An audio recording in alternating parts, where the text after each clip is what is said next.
Assalamualaikum warahmatullahi wabarakatuh. Bismillahirrahmanirrahim. Alhamdulillahirabbil alamin. Alhamdulillahilladzi anzalas sakinata fi qulubil mu'minin liyazdadu imanan ma'a imanihim.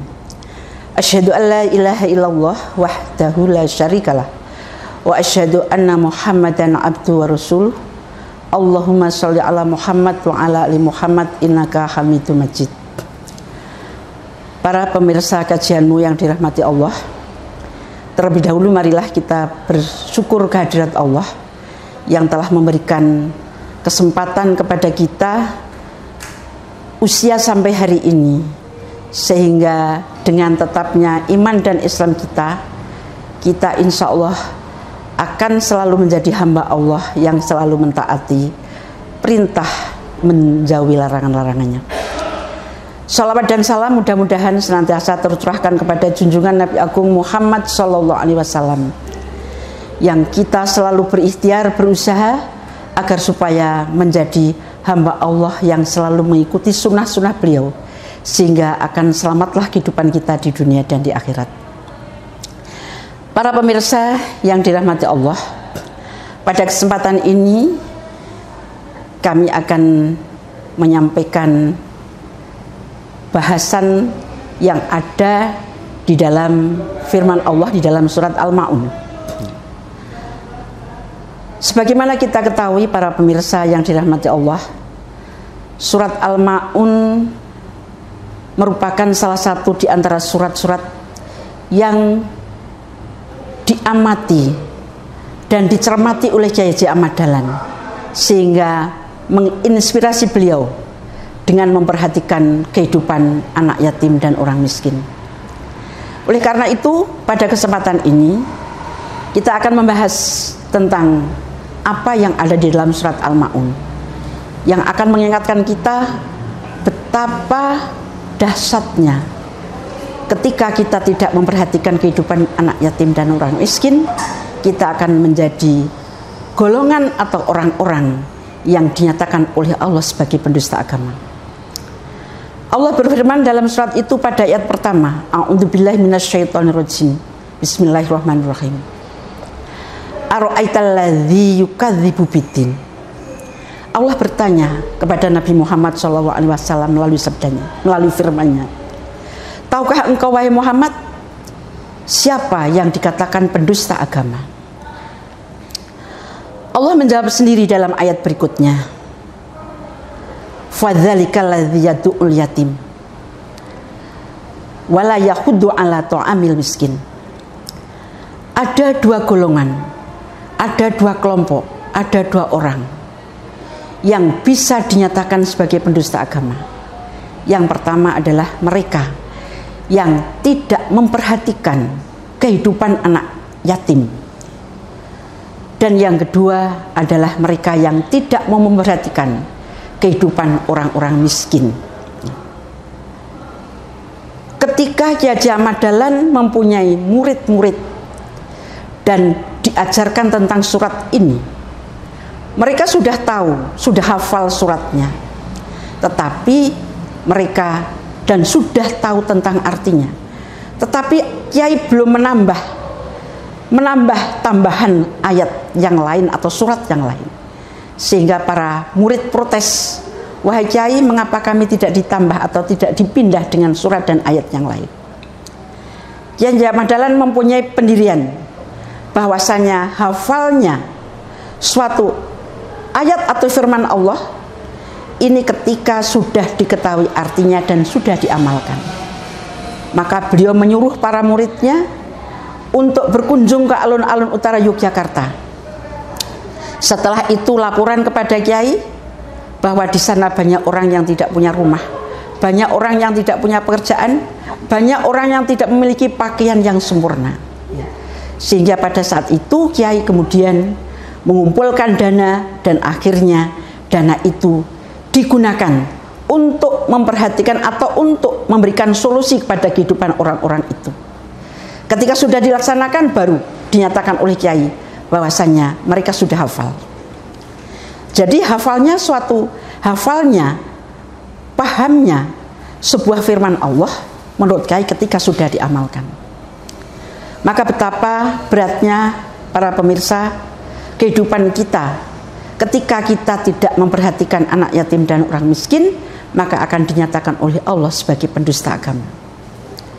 Oleh karena itu, alhamdulillah persyarikatan kita baik Muhammadiyah maupun Aisyah selalu memperhatikan kehidupan anak yatim dan orang miskin, baik itu secara individu, kemudian atau secara kelompok, dan juga bahkan panti asuhan sudah banyak kita miliki agar supaya kita terhindar dari sifat yukadzibu bidin atau pendusta agama. Kemudian ayat yang berikutnya dalam surat Al-Ma'un yang juga menyentuh kepada diri kita, bahwasanya Allah berfirman, fawailul lil musallin, kecelakaan bagi orang-orang yang sholat. Kecelakaan akan menimpa orang-orang yang sholat. Lalu diterangkan oleh Allah, siapa orang sholat yang celaka? Maka Allah menjelaskan di dalam ayat berikutnya bahwasanya orang sholat yang celaka itu adalah orang yang alladzina hum an sholatihim sahun, orang-orang yang lalai di dalam sholatnya. Di dalam tafsir Ibnu Katsir dinyatakan bahwa pengertian lalai di dalam sholat ini ada beberapa pengertian. Yang pertama, ketika sholat dia selalu mengulur-ulur waktu sholatnya, sehingga sholatnya selalu terlambat waktunya, tidak memperhatikan waktu sholat. Satu contoh misalnya, sholat asar sudah menjelang maghrib, sehingga dinyatakan bahwa sholatnya seperti burung mematuk makanan, cepat, sehingga tidak tahu apa yang dia lakukan ketika sholat. Yang kedua, dia tidak sahun. Yang kedua, pengertian lalai yang kedua, dia tidak ingat sama sekali ketika melaksanakan sholat. Dari takbir sampai salam sama sekali tidak ingat bahwa dia sedang menghadap Allah. Kemudian yang ketiga, dinyatakan bahwasanya dia tidak bisa khusyuk di dalam sholat. Maka ketika kita akan mencapai hal-hal tersebut, terutama khusyuk di dalam sholat ini, perlu sekali di dalam sholat itu kita mengetahui maknanya, artinya. Karena sholat hakikatnya, isinya itu intinya ada dua. Yang pertama sanjungan, kalimat-kalimatnya di dalam sholat penuh dengan sanjungan, pujian kepada Allah. Terutama di dalam surat Al-Fatihah banyak sanjungan dan pujian. Yang kedua, bacaan-bacaan dalam sholat itu penuh dengan doa. Jadi inti sholat itu adalah yang pertama kita menyanjung, memuji kepada Allah, dan yang kedua meminta kepada Allah. Sehingga ketika kita sholat, supaya tidak sahun, tidak lalai, kita perlu sekali memperhatikan waktu, memperhatikan atau menata hati kita bahwa kita sedang menghadap Allah. Kemudian kita tahu makna atau arti yang kita baca di dalam sholat. Ayat berikutnya termasuk celaka. Orang-orang yang celaka juga, ya, termasuk orang yang celaka bagi orang yang sholat adalah yang sholatnya itu alladzina hum yuraun, penuh dengan permintaan sanjungan atau penuh dengan harapan pujian dari seseorang. Ketika seseorang itu ada yang memuji, ketika kita ada yang memuji, maka kita sholat kita perbaiki, kita aktif, kita rajin. Tapi ketika sudah tidak ada lagi yang memuji, maka sholat kita tidak akan kita laksanakan dengan baik. Jadi riya termasuk orang yang dinyatakan celaka, orang yang sholat tapi celaka, termasuk orang yang riya. Dan yang berikutnya, wayamnaunal ma'un, mereka sudah sholat tetapi selalu menolak kepada bantuan. Artinya tidak mau memberikan bantuan pertolongan kepada orang lain. Dipinjami saja tidak mau, apalagi diminta. Padahal kalau kita pelajari tentang bagaimana kita seharusnya kepada hubungan kita kepada orang lain, terutama kepada keluarga dan kepada tetangga, ya, kita harus memperhatikan kehidupan mereka. Ketika dia akan meminjam, kita pinjami. Ketika dia akan minta, kita beri ketika kita punya, dan seterusnya dan seterusnya. Nah, para pemirsa yang dirahmati Allah, dengan kita belajar dalam surat Al-Ma'un itu, mudah-mudahan kita terhindar. Yang pertama dari pendusta agama, dan yang kedua dari orang yang sudah melakukan sholat, kita sudah melakukan sholat tetapi akan celaka di hadapan Allah. Na'udzubillah min dzalik. Demikian apa yang kami sampaikan pada kesempatan ini.